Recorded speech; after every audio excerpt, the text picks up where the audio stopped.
Hello and welcome to the Crone Codes, a gathering place for women of all ages and all stages to remember your worth, your purpose, and your power. I'm your host, the creator and resident crone, Joan Advent. Hello and welcome back to the Crone Codes. I am your host, the creator and resident crone, Joan Advent. And I have a very special treat for you today, listener. I have a colleague and a friend and I would say a wise, wise soul sister joining me today. And this has been a long time in the making, this episode.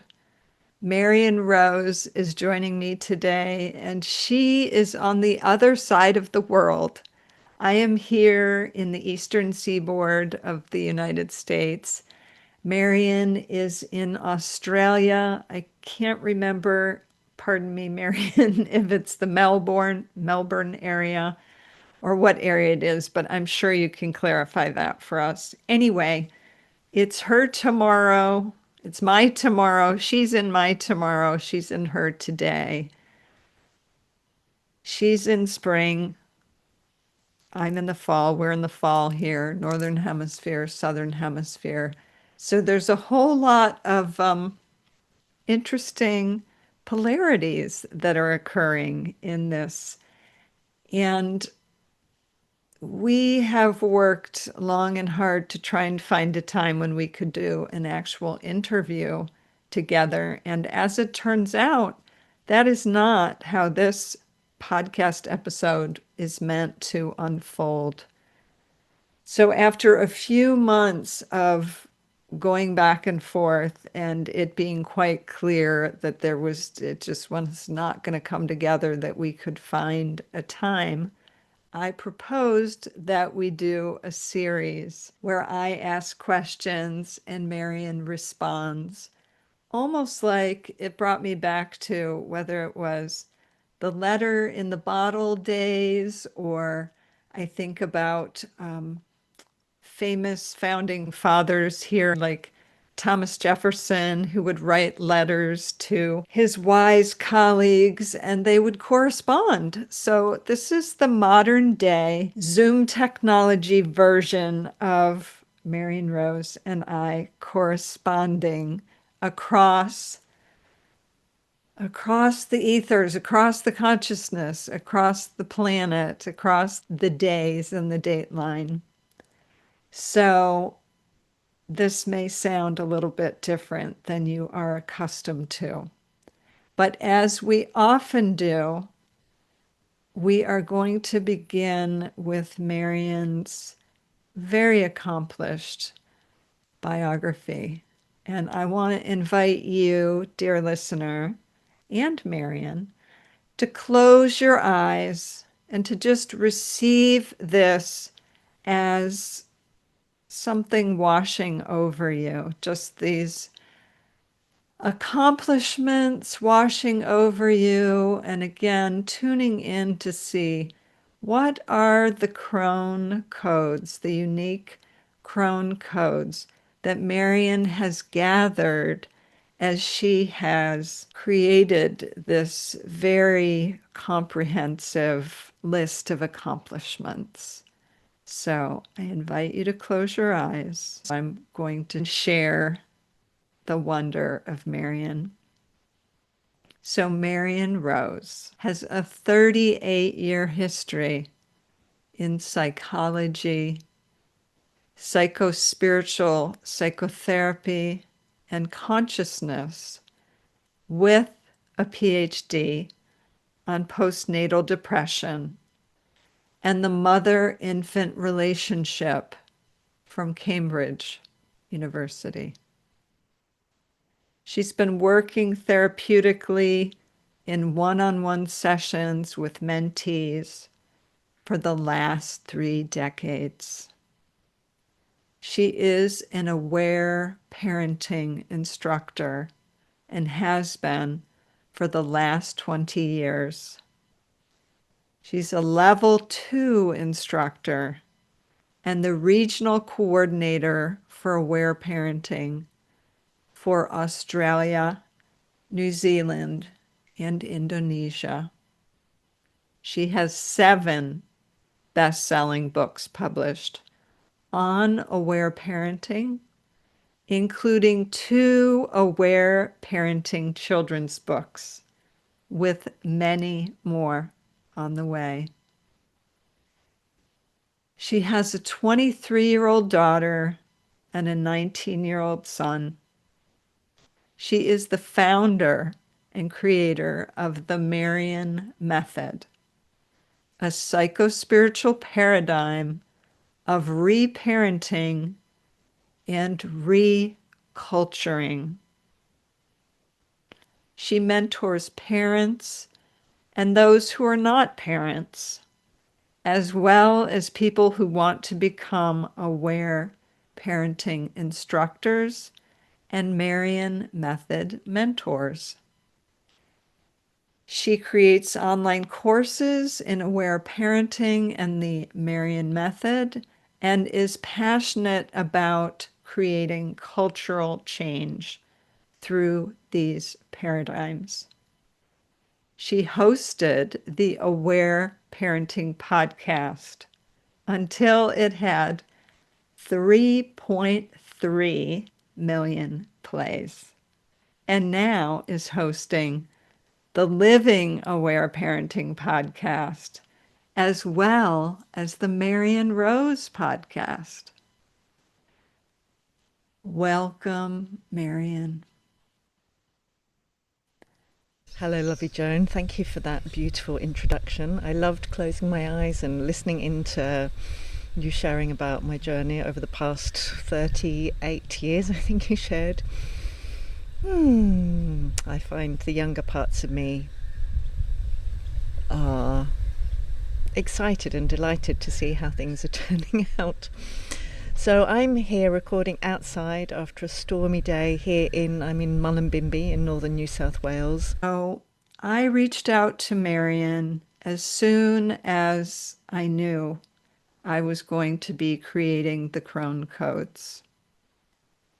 Marion was actually one of the last people that I interviewed on my former podcast, Trust Your Sacred Feminine Flow. I believe that was back in 2021.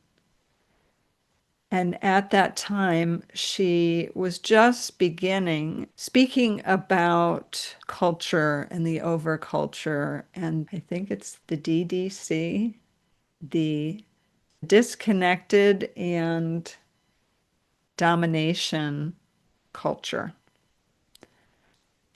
She was speaking quite a lot about that. And many people might use the word patriarchy, but there's a way in which Marion articulates what's happening in the culture, and particularly as someone with expertise and wisdom as it relates to parenting, infant-mother relationship, both externally and that inner parenting component that we can do for ourselves and with ourselves. There is a way that her unique lens of having done a deep dive into all of that wisdom, particularly including the psycho-spiritual lens, that illuminates what is happening culturally in a way that I have not heard anyone else describe. So as I said, when I knew I was creating this podcast, I reached out to Marion and I wanted her to be one of my very first guests, in part because there is wisdom in teaching she offers through the Marion Method, specifically related to what she calls love work and will work that prompted me to want to reach out to her. So I don't want to take too much time leading in. I want to be able to get into the questions. But there are so many pieces that we could touch on. And so I'm going to pause with all the things I could speak about. I'm going to pause about that and just dive into my question for now. And Marion, I would love it if you could illuminate for us, what is love work? What is will work? And how do they fit with, I know you are a teacher and a believer that we, as I understand it, are both loving beings and powerful beings, or that's my translation. But I would love for you to unpack for us love and will and how you've come to learn or discover these two foundational pillars of who we are as humans and how we heal or grow or expand as humans. So if you would, just fill us in on that and any connections or stories you want to include with that would be most welcome. Thank you. And yes, the disconnected domination culture. And I would love to share both about the disconnected domination culture and what I call love and will. And you asked about where these ideas came from, or where I co-created them with life and many of my mentors and teachers. And so I have been influenced by many different modalities, including psychosynthesis by Roberto Saggioli, Aware Parenting by Letha Salter, PhD, NVC or Nonviolent Communication by Marshall Rosenberg, PhD, and The Field Project by Philip Golobuk. And when I was training as a psychosynthesis psychotherapist in the 90s, there was this thing. They introduced me to love and will, psychosynthesis did. And my teachers, Joan and Roger Evans, taught a lot about this. And this will thing, I just was like, I just did not understand the will at all. I did not understand it. And it's really then become a passion of mine. And actually I'm writing a book, which I've written about half, and then the way I like to write books is write it, or some of it, and then pause for quite some time and come back to it. And in that book I talk a lot about how, in my understanding, what I call the love element is really spoken about a lot in many modalities, many psychotherapies, many spiritual practices and traditions. And in my understanding, the will and willingness is spoken about much less and included much less. So disconnected domination culture, and as you say, it's much bigger than what people might call the patriarchy. And the reason I created that term, which was inspired by the term that Marshall Rosenberg used, the domination system, I think he called it. He was also inspired by a man called Walter Wink, who came up with that term. The way I see it, as human beings, our true nature, as you were saying, is love and will. We are love, which is not only loving and compassionate and empathic naturally in our soul, in who we really are, but that also means interconnected with all that is. So everything that's related to love. So it's not just what we might see as love in terms of maybe romantic relationship or, feeling love towards our child. It's everything related to love. Compassion, interconnectedness, attunement, all of those lovely things. And I think that area is much more understood and explored. So in this culture that we're in, if you're speaking English, our true nature as love and our interconnectedness has been deeply affected. And as you say, that's my learning about that has really been influenced by my history, looking at birth and the effects of birth on babies, but also on the mother-baby relationship, the baby-parent relationship, that ongoing journey, and how in this culture there's a lot of disconnection that happens, and I would say is deliberately created to create this disconnected domination culture. So disconnection needs to come first, and disconnection opens the way for domination. So domination is the opposite of the other part of our true nature, as will, as powerful beings. So the true nature of power, not power as we see it in this culture, but true power as souls. So the understanding that we not only live in an incredibly powerful world construct, but that we also are influencing that construct, our experience of that, not in a kind of solipsistic way, not in a, I don't use the word manifesting, for example. If you do, I invite you to use whatever words you want. But to me, it's really understanding more and more this nature of the power that we have, the influence that we do have. And so this love and will is, I see as souls who we really are, souls of love and will, born into this disconnected domination culture, which tries to trick us out of our true nature as love by disconnecting us, giving us experiences that mean many of us don't feel deeply interconnected with all it is, with life, with the trees, with the beings, with our lineage, with our ancestors and our traditions, our spiritual traditions from way back. Disconnection happens, and domination in terms of all the ways in which we're tricked into believing that we're not powerful. And on a very practical way, that's through things like guilt, which is a DDC construct. Guilt, basically all the ways in which we are told that we cannot do things, we should not do things, all these what I call will hurts, which actually silt up our connection with power.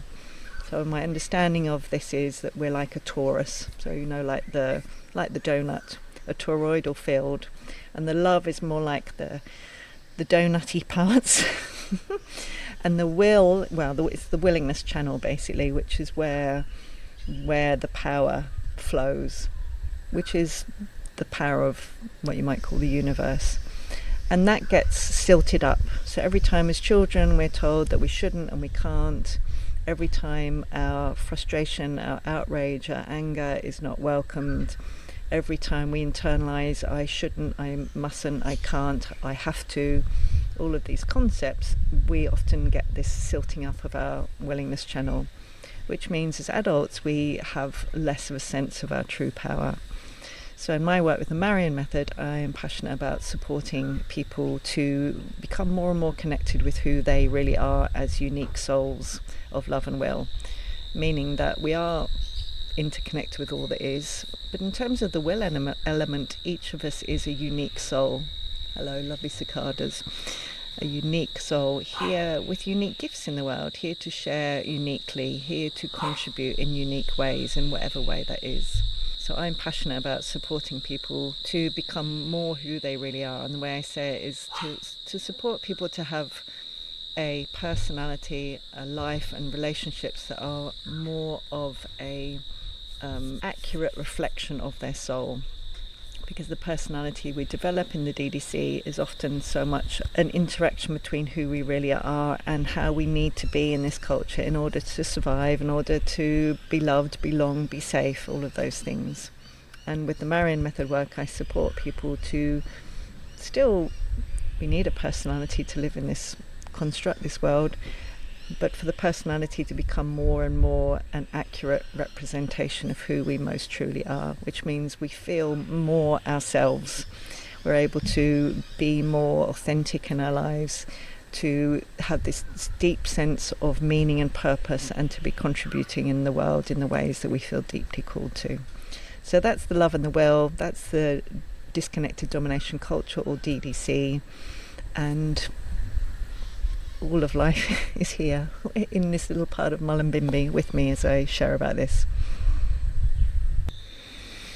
I want to say thank you for that, Marion, that very full and meaningful explanation. And I just want to name that one of the factors that was impacting our capacity to connect and find a time that we could do this is that you are going through a passage. You are going through your second Saturn return, and you and I had spoken about that, and it just seemed like it was this relentless onslaught of very intense and big events happening in your life that just were requiring all of your attention, as I understand it.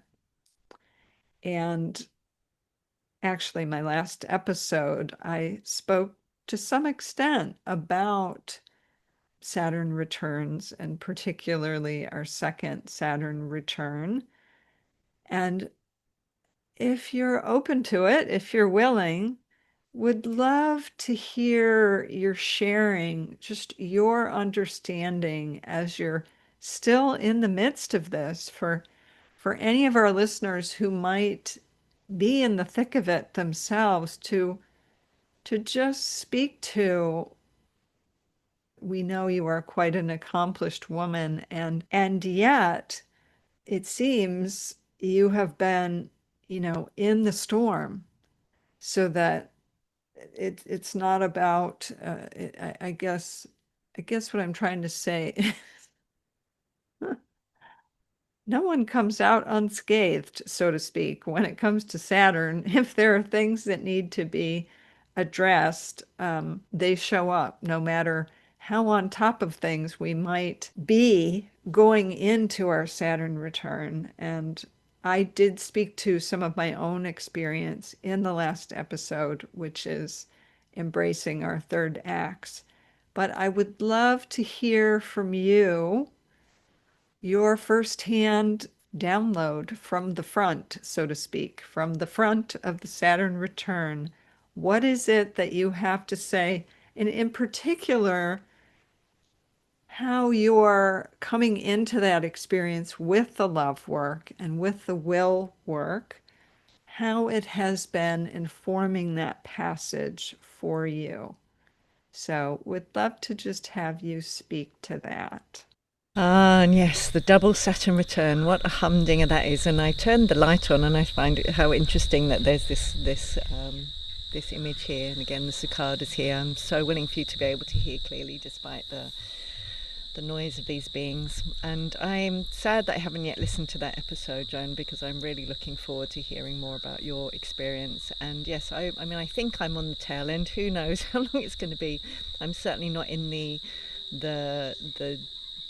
intensest part of that journey, which for me really was a combination of a deep questioning of my purpose and meaning, which is very unusual for me. I've been connected with what I'm here to do from my late teens, and it's been like that ever since, which I'm so grateful for, because I know that's not everyone's experience. But this was a humdinger of really questioning that, which, I was feeling hopelessness. I was thinking about leaving everything, just about all the things that have been meaningful and purposeful for me. And at the same time, I had some very significant physical symptoms and a lot of physical pain. I have a particular modality that I find incredibly helpful, so that was really supporting me in having meaning and purpose about what was being healed in me, what my beautiful body was doing to heal from. And a lot of it was still this ongoing journey for me about getting clearer and clearer about my yeses and nos. And for me, this is central work in any soul work, because for me, the way our soul communicates is through our yeses and nos. That's how our soul tells us what the next step is in our lives. Hello, lovely cicadas. Yes. Hello, lovely wind. So willing for you to still be able to hear clearly. So you asked how the love and the will work was helpful, and a lot of it was really listening in with lots and lots of support, listening into where had I been not really honouring some no's that were very subtle. What was I really wanting to say no to in terms of these next steps in my life? And actually, I really revisited the inner loving presence process work, which is a core part of the love work, and I was really focusing on a lot of inner loving presences work. So this is a way of connecting with actually I was doing a lot of the soul versions of people work, so really connecting with the soul versions of people, going back to old experiences, long themes, long family themes as well. So we also had, in the midst of this, my mother who's 94, her brother left his body at 96, and 12 days later, on the funeral of my mum's brother, her sister then left her body at 98. And there'd been lots in the field as well before with the animals in our environment. So there was a lot about this sense of my mum now being the matriarch from being the youngest sibling, and me revisiting a lot of very old family themes, particularly in relation to loss and fear. And I'm just so grateful for this work. So the love work in terms of deep unconditional love for myself and my body, I don't know how I would have got through it as it was. And my heart goes out to anyone with chronic pain, because 3 months of it was, I found, a lot. And the will work really in terms of getting clear about my yeses and nos. And so that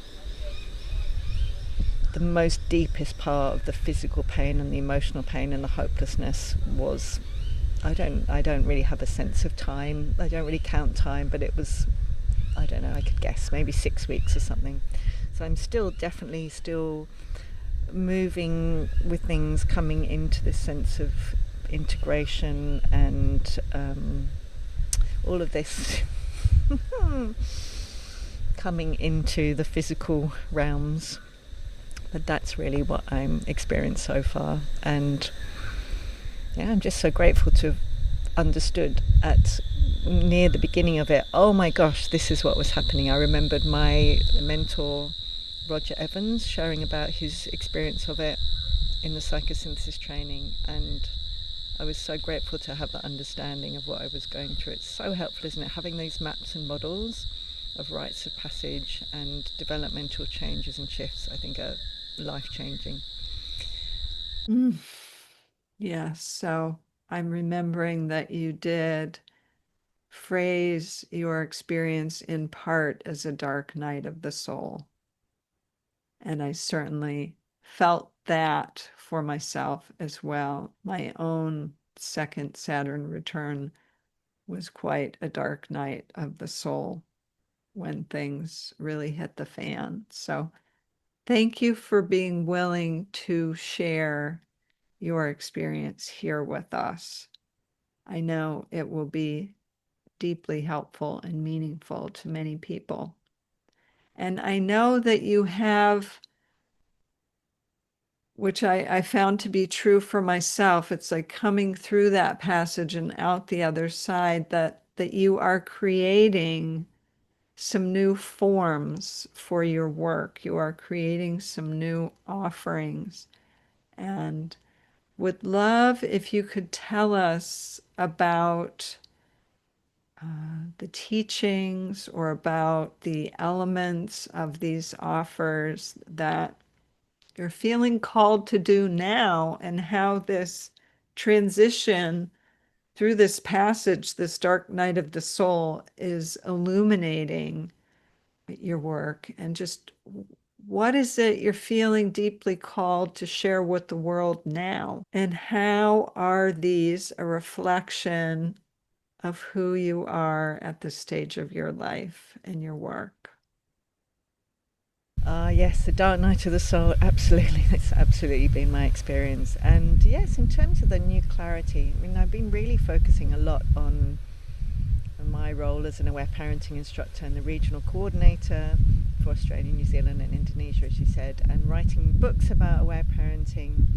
And every time I felt drawn to move towards sharing or deepening my sharings about the Marion Method, I had this sense of life saying, yes, sweetheart, we know you want to do that, but actually we've got more for you to do over here. And the big part of that moving through, hello cicadas, this dark night of the soul, this double Saturn return, was really centering myself rather than being centered in aware parenting with Marion Method. The Marion Method is an extra, really having a sense of centering myself in the unique work that I'm bringing to the world, so in the Marion Method work. I'm still passionate about aware parenting. I'm going to be sharing lots about it. And I had the sense of, now is the time. And I've had ideas for particular offerings for years. Since 2020, I had some very strong callings to create offerings and books, in particular about true power. So I've got some sense now that I knew back then. I started actually creating a course on true power, and I was like, no, I'm not ready. I'm not ready. I'm not in the place of myself to really offer these teachings in a truly embodied way. And now I am. So I've got various ideas about books and courses that are coming to me, various titles, finishing and putting out to the world a psycho-spiritual reparenting book that I wrote back in 2019, I think. I've got this half-written book on the willingness work, which is really about understanding the power of our yeses and the creative force of those, and what willingness is compared to manifestation. It's a very different map and model compared to how most people see that type of work. And it's a lovely bat. Yesterday, it was my dad's birthday. He left his body 16 years ago, and I asked him to communicate with me, and he came as a bat. And here he is again, lovely bat, lovely dad, and thinking about bats and how they're perceived in this world. And it was also Halloween yesterday as well. So hello, Dad. Wow. So I've never seen a bat as clearly as I had. We have them flying over right now and every night, but I've never seen one as clearly as how they move in the trees. And I saw it last night, and now I'm seeing another one tonight. Totally different place. So this work is not only about the love work and the will work, it's also about what I call conversations with life. So that's why I include the cicadas, the plane, the bat, because in not just a kind of ideas way, my experience is that everything that's happening, the fact that this light is on, looks very Saturnian to me. The bat, my dad, the bats coming over, the cicadas in and out, the plane, that we are always in a holographic reality. Life is constantly communicating with us, so you can see the bats too. And that's really been our experience here too, hasn't it, with this conversation. It really wanted to be in a particular way, and my sense is it wants to be here in the wildness and in the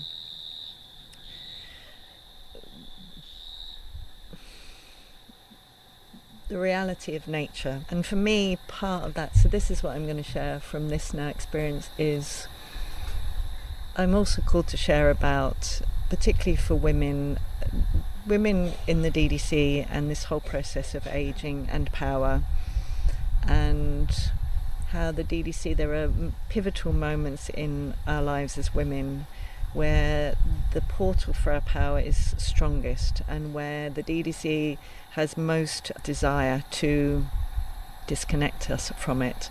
One is at puberty, as young women. Think of all the energy of young women that goes towards boy bands, for example. Imagine that energy being used in service of life. And you could say boy bands might be, and I'm not saying it isn't, but there.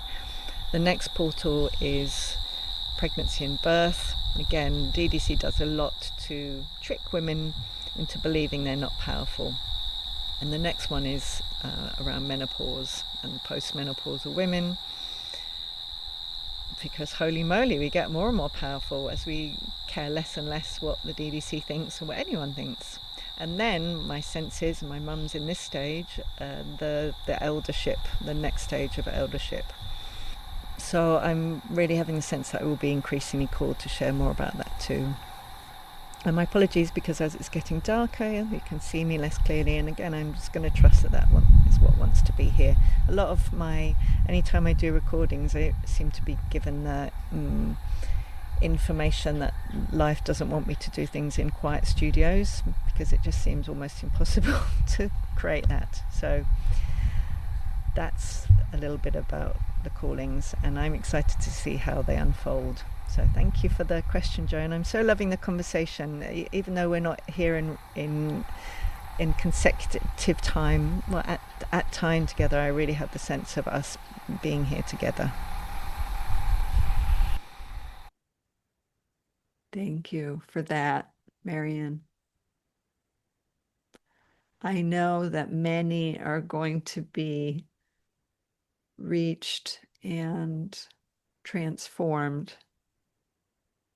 You have such a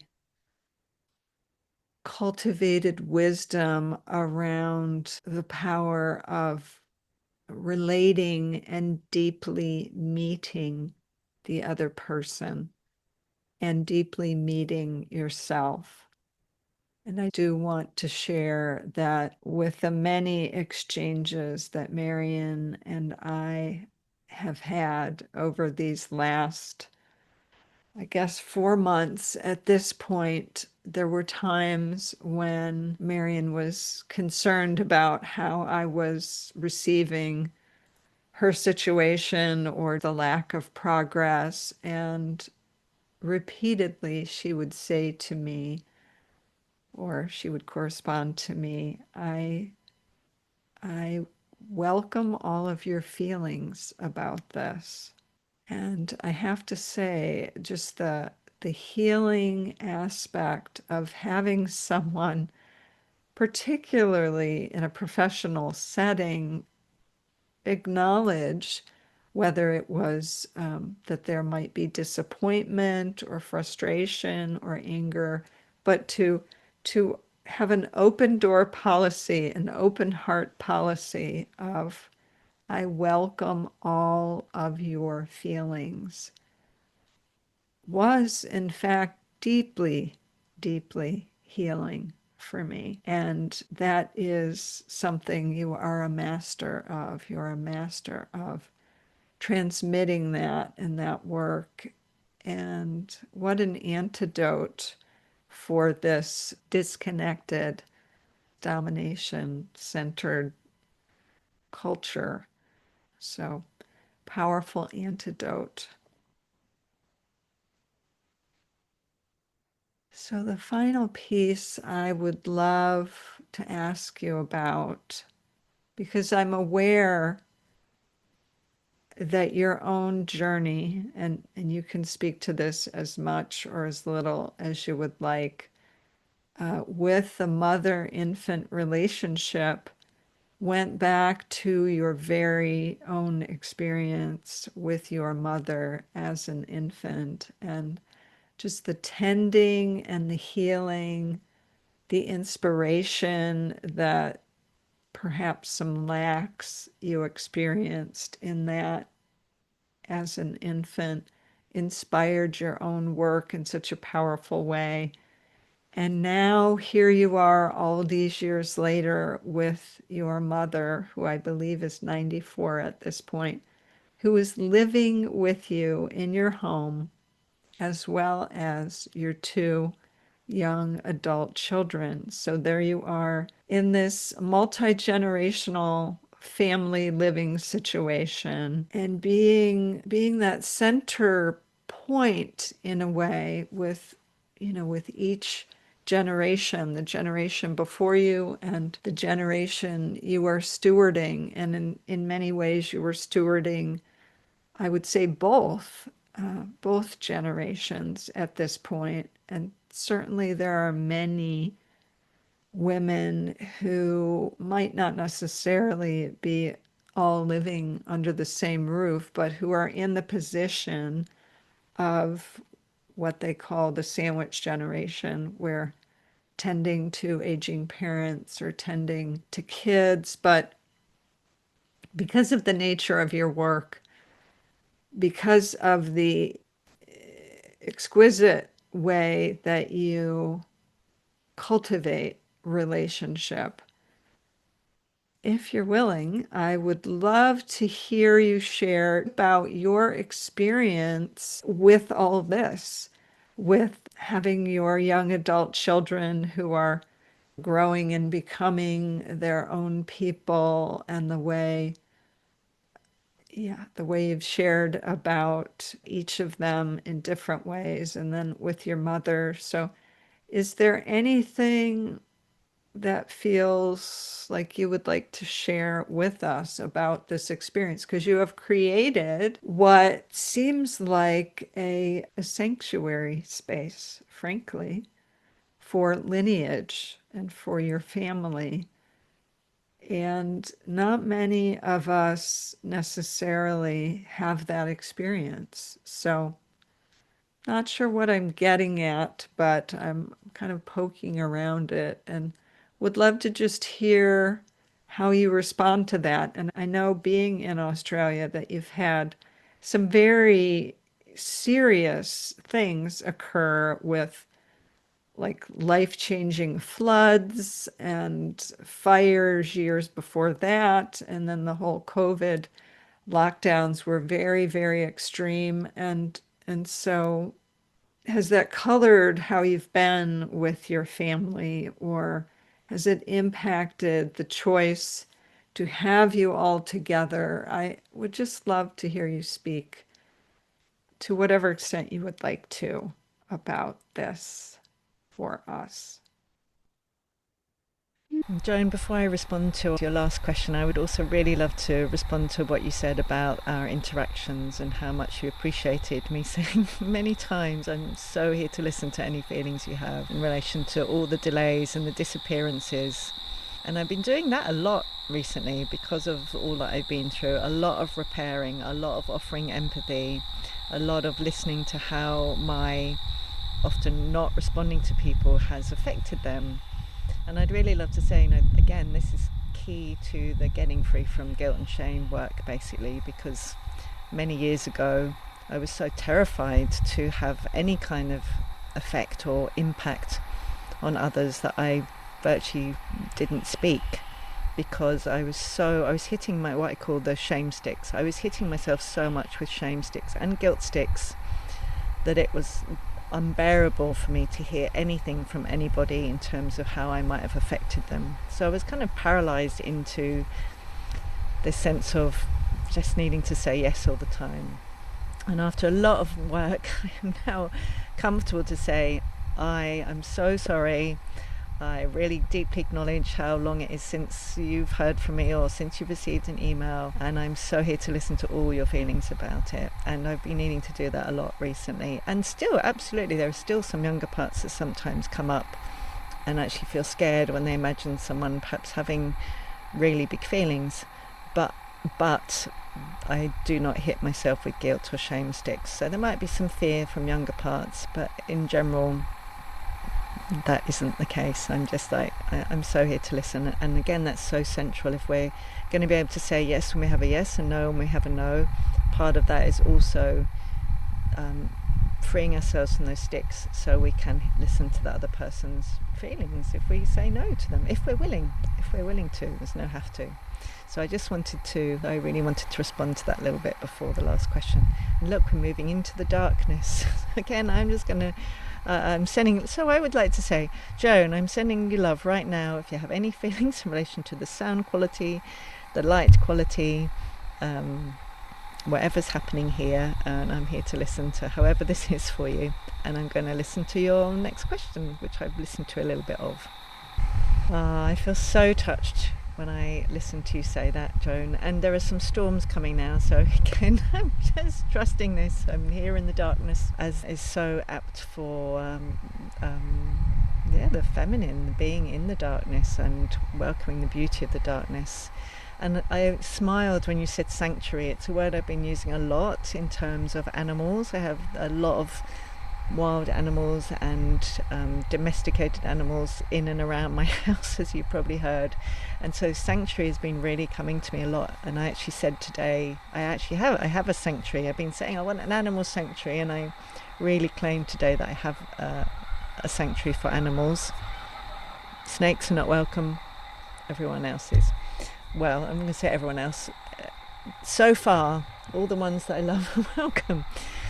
And I love what you said about the sanctuary. I think you said for like for your lineage, and yes, it's been so healing, particularly for me and my mum, to go from the incubator experience of extreme separation. We were also separated for a year and a half when I was 9, 10, and so this upper house here is actually my mum and me and my daughter, and down in what used to be the granny flat, after the floods and it got completely renovated, my mum moved up here. Everything was ripped out, started all over again. Now my son lives down there, so we've actually got the 3 generations of women up here. My son down in the lower level. And really what I've come to from it is the deep healing that continues, the opportunity that happens at any age. My mum totally inspires me. I'm inspired by her every day. I was just sharing this today actually, is for example, actually with my mentor I was sharing it today. For example, just the other day we were eating dinner and she said to me, I notice I just want to fill the space with talking. And I'm just going to pause. I'm going to just be here with you. And we had a little conversation about that. And that's something that I've been working with for a long time. And over quite a few years ago, I would just point out to her gently when she was doing that. And then for the last few years, I haven't really said anything about it. And I just love that at 94, she is just becoming more and more connected to her true nature as love and will, basically becoming more powerful at 94 than she was at 74, 54, and being willing to see these things. We have funny conversations all the time about, are you willing? Because I had more ability to coerce myself than anyone I knew, and I learned that from her. And so often we're like, oh, are you willing? Are you willing? I want to, the kitchen's chaos. Are you willing? Am I willing to do anything? No, I'm not. So we have these wonderful conversations. And again, I think actually this is the other thing I wanted to say.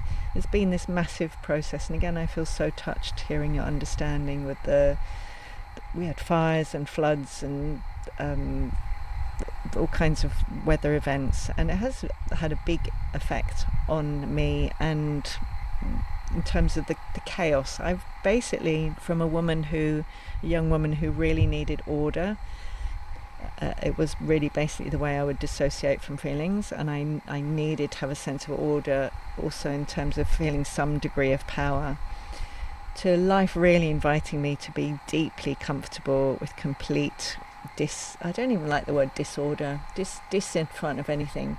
Chaos, I prefer chaos. Complete chaos. So on or off, most of the time for the last 5 years, we have lived in some degree of chaos with major renovations, but still got a lot of boxes everywhere. The renovations are coming, this next lot are coming to an end. But to me, that's also part of getting free from DDC conditioning. Because again, I think the DDC it really values the maiden age. It values houses that are new. It values spring. And what I've really learnt to value is all the stages and ages, and to see beauty as much in chaos as in order, beauty as much in my age as in a 20-year-old. Oh, look at the storms brewing. To see the beauty in the wildness and the chaos and stuff everywhere as much as in things being all tidy and ordered. And for me, again, that's part of really the gifts of the aging process and getting free from disconnected domination culture conditioning, which is all about perfection and nice and good and doing what we're told and all of those things. So it's been really tough, actually. Tough. I tell myself it's been hard, and it's been a lot of big feelings and a lot of descent to the soul. And I'm so grateful for where I am as a result. So I'm really touched. I really experience my need to be deeply seen, met by you, Joan. Thank you for pulling out and teasing out basically so many of the elements that have been core for me over the past while. So thank you for that. Thank you for what I see as one of your beautiful gifts in terms of clarity and seeing what is emerging as most significant. See the lightning and the storm coming now. Thank you so much, Joan. I have so enjoyed it. And yes, I love that audio-visual pen pals. And I really loved what you said at the beginning as well, this sense of returning to an older time of communication where it was back and forth. And there was this time, which I often kind of hark back to, of receiving a message and it really permeating into us and sinking into us and then responding, rather than this kind of immediate back and forth that we're so used to, which is also beautiful, but the gifts of reclaiming that older way of communicating. So thank you so much. I've really enjoyed it. And yes, I imagine and trust that one day we will have a more traditional meeting. And so thank you so much for you and what you do, and lots of love to the listeners too. So, Marion, I want to thank you for going on this adventure, this audio-visual pen pal, wise women exchange of ideas and wisdom with me and with us to create this episode. I do feel like the love work, and particularly the will work, which I am not hearing anybody else speaking about, to me feel like two very foundational Crone codes, in addition to all the other pieces that you have named for us. But I want to thank you for taking the time to create this episode with me. And perhaps at some point in the future, we'll have an opportunity to do it in a more traditional way. But I want to thank you nonetheless. And I want to thank you, dear listener, for being with us. And I want to remind you that whether you are making ripples in your life or big waves, that you are love and you are loved. To learn more about Marion Rose and her Marion Method, go to marionrose.net. Thank you for joining us today on the Crone Codes podcast. If you appreciated what was shared, please rate, review, subscribe, and comment wherever you get your podcasts. If you want to go deeper into the Crone Codes with curated bonus content created just for you, join our Crone Codes members community on Substack and receive prompts, tools, and resources for your wise woman journey.